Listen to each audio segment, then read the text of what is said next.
inside the homes of Brigitte Bardot.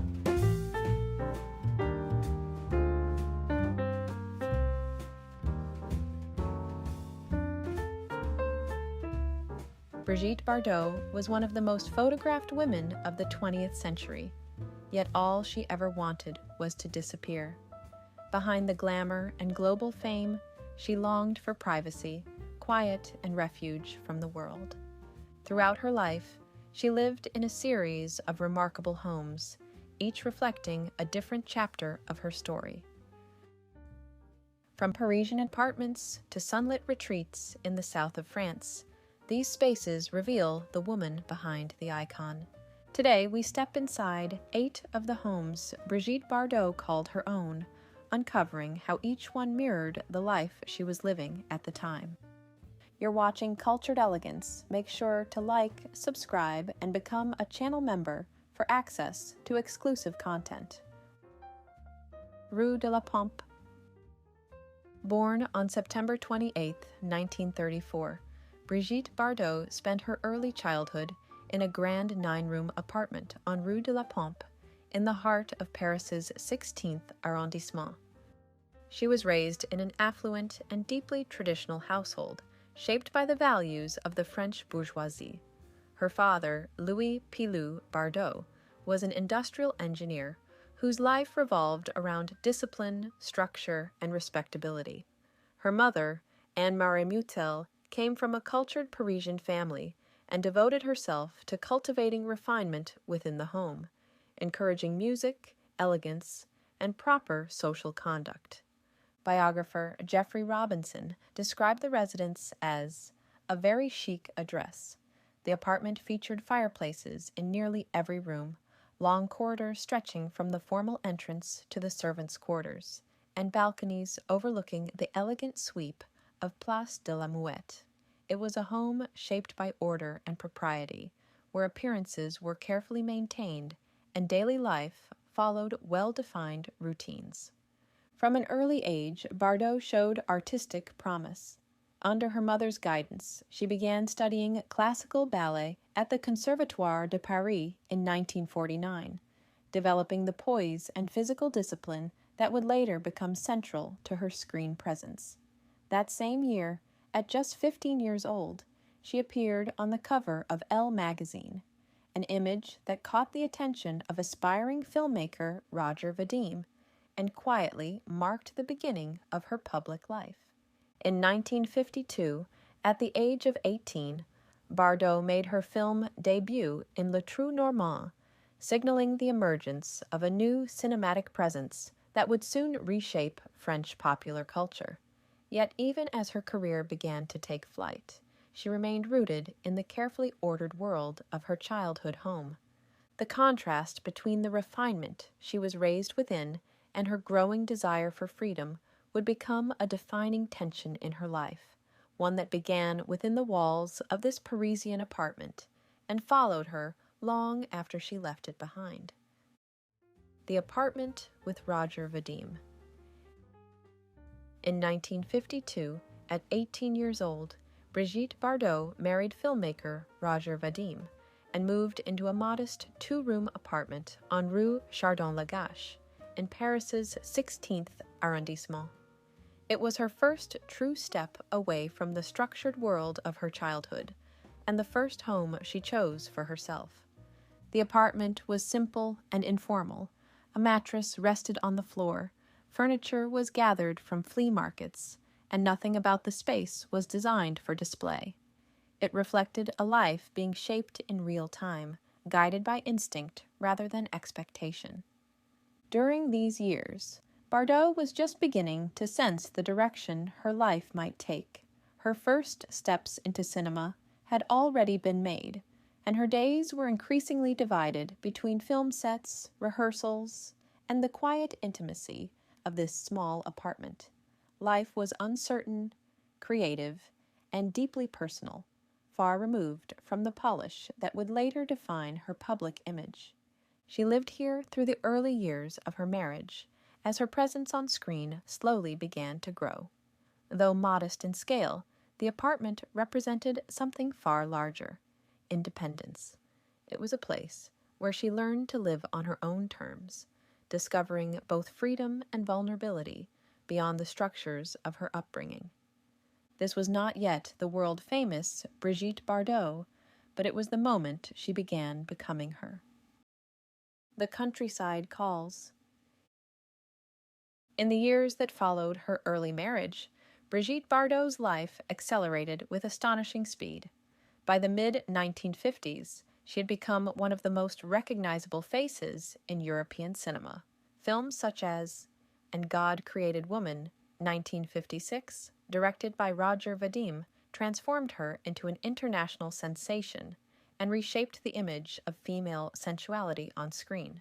Roles in La Parisienne, 1957, Love is My Profession, 1958, and Babette Goes to War, 1959, soon followed, solidifying her fame both in France and abroad. Yet as her career soared, her personal life grew increasingly strained. Bardot and Vadim divorced in 1957, just 5 years after their marriage, though the two remained linked through the cultural impact of their work together. Public fascination intensified, and with it came constant scrutiny, intrusion, and exhaustion. Paris, once a symbol of freedom, began to feel confining. By the early 1960s, Bardot was seeking distance from the world that had made her famous. It was during this period that she experienced what she later described as love at first sight. Just outside Paris, in Bazoches-sur-Guyonne, she discovered a former sheepfold in the Yvelines, a place that felt entirely different from anything she had known before. She transformed it into a personal refuge. Animals roamed freely, friends gathered around long, unstructured meals. The pace of life slowed, guided more by instinct than expectation. Here she found a closeness to nature that contrasted sharply with the artificiality of fame. The sheepfold marked a turning point. It was not simply a retreat, but a declaration, a quiet redefinition of how she wished to live. In this secluded world, Bardot began stepping away from the image imposed upon her and toward a life shaped by compassion, solitude, and authenticity. The Paris years continue. Despite her growing longing for escape, Brigitte Bardot remained tethered to Paris. Between 1956 and 1971, she lived on Avenue Paul Doumer in the 16th arrondissement, a period that would prove both pivotal and emotionally demanding. By this time, Bardot's fame had reached unprecedented heights. Cameras followed her relentlessly, blurring the line between her public image and private life. Though she longed for seclusion, Paris remained at the center of her professional world. During these years, Bardot experienced a series of intense relationships that unfolded under public scrutiny. After her divorce from Roger Vadim in 1957, she married actor Jacques Charrier in 1959. The marriage, marked by emotional strain and the pressures of fame, would not endure. In 1960, she gave birth to their son, Nicolas, inside the apartment on Avenue Paul Doumer, a moment both deeply personal and unavoidably public. When Bardot introduced her newborn to the world, photographers lined the street below, waiting for a glimpse through the windows. The images captured a rare vulnerability, a young mother navigating intimacy beneath the weight of constant attention. It was a moment that revealed the cost of fame more clearly than ever before. Though she remained in the apartment until 1971, these years were marked by emotional upheaval and a growing desire to retreat from the life that had defined her. Relationships came and went, including her marriage to Gunter Sachs in 1966, yet none brought the peace she sought. Paris, once a place of promise, began to feel increasingly confining. It was here that Bardot began to understand that true freedom might only be found far from the world that had made her famous. Glamour and escape. By the late 1960s, Brigitte Bardot had entered one of the most dazzling and most scrutinized chapters of her life. Now married to Gunter Sachs, the German industrial heir, photographer, and international social figure, she moved into a spectacular duplex near the Ranelagh Gardens in western Paris. Sachs's fortune came from his family's industrial empire, rooted in the Opel automotive dynasty, which afforded him a life of extraordinary freedom and cultural influence. A collector, photographer, and patron of the arts, he moved effortlessly between Paris, Rome, St. Moritz, and Gstaad, a world far removed from the structured upbringing Bardot had known. The Paris duplex reflected this rarefied lifestyle. It reportedly featured white marble floors, a private discotheque, 10 expansive rooms, and a 55-square-meter garden, a near fantasy within the city. The space embodied international glamour, curated luxury, and social spectacle. Yet even surrounded by beauty and privilege, Bardot felt increasingly unsettled. Life with Sachs was filled with constant movement, elegant dinners, and public fascination, but little stillness. The apartment dazzled, but it did not comfort. It was magnificent, yet emotionally distant. Their marriage, which lasted from 1966 to 1969, unfolded under the gaze of the world. When it ended, Bardot quietly stepped away from that life of spectacle. The duplex, like so many homes before it, became another chapter she closed, a place that reflected the height of her fame, but not the peace she longed to find. It was after this chapter that she would turn more decisively toward solitude, nature, and a life defined not by admiration, but by conviction. Peymeinade, near Cannes.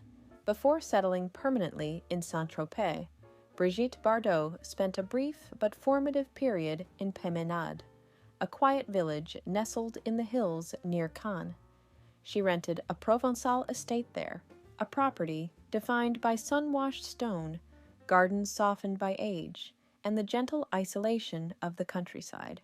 The house offered what she increasingly sought during this transitional moment: space, calm, and distance from the constant demands of fame. Surrounded by greenery and pools of light, the estate allowed her to live at a slower rhythm, away from cameras and crowds. Though her stay was temporary, it marked an important emotional pause, a moment of stillness before she fully committed to life in Saint-Tropez. Peymeinade represented an in-between chapter, not quite retreat, not yet permanence. It was a place where she could breathe, reflect, and quietly recalibrate, preparing, perhaps unknowingly, for the deeper withdrawal and rootedness she would later find at La Madrague. La Madrague, the soul of Bardot. La Madrague became the place where Brigitte Bardot finally felt anchored. Discovered in 1958, the modest seaside house sat just outside Saint-Tropez, long before the area became a symbol of glamour. Built in a simple Provençal style, the home was low and unpretentious, with pale walls, blue shutters, and a closeness to the land that stood in quiet contrast to the world she had come from. Over time, Bardot filled it with objects collected from her travels, furniture, fabrics, personal mementos, until it became deeply her own. Set on several hectares of land, La Madrague offered privacy, openness, and a sense of belonging she had never known. She would live there for decades, returning again and again, even as her public life receded. It was not a showpiece, but a refuge shaped by use, memory, and affection. Animals became central to daily life there. Dogs and cats wandered freely, joined by goats, sheep, donkeys, and other rescued animals. Caring for them brought her structure and purpose, and the quiet companionship she had long sought. What began at La Madrague would later grow into a lifelong devotion to animal protection, one that eventually defined her life far more than cinema ever had.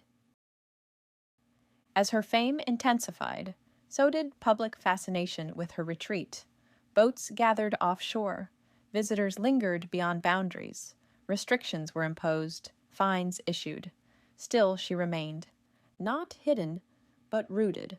La Madrague was not an escape from the world, but a declaration of how she wished to live within it.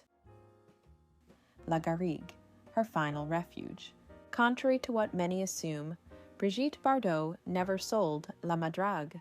It has remained her emotional anchor for decades. But as the years passed, she began dividing her time between the sea and a quieter, more protected world inland, a place that would come to embody her deepest values. That place was La Garrigue, a secluded estate surrounded by forest and open land, far from the gaze of the public. Here Bardot found a level of peace and privacy that even La Madrague could no longer provide. While the seaside home symbolized freedom, La Garrigue became a sanctuary of protection. The property evolved into a refuge shaped by compassion.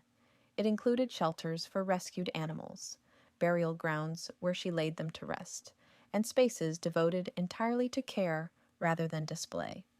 Over time, it became home to dogs, cats, goats, donkeys, and other animals saved from abandonment or abuse. The land itself seemed to breathe with quiet purpose. A small private chapel stood nearby, not as ornament, but as a place of reflection. Here Bardot lived largely out of view, shielded by forest and distance, choosing stillness over spectacle. This was where her lifelong devotion to animals fully took root. No longer simply a personal refuge, La Garrigue became a moral one, the foundation of the work that would define her later years and lead to the creation of the Brigitte Bardot Foundation. If La Madrague represented freedom, La Garrigue represented resolve. A lasting legacy. Over the course of her career, Brigitte Bardot appeared in more than 40 films, redefining femininity and freedom on screen. She became one of the most recognizable women in the world, a symbol of modern womanhood whose image reshaped cinema and popular culture. Yet it was not fame that ultimately defined her life.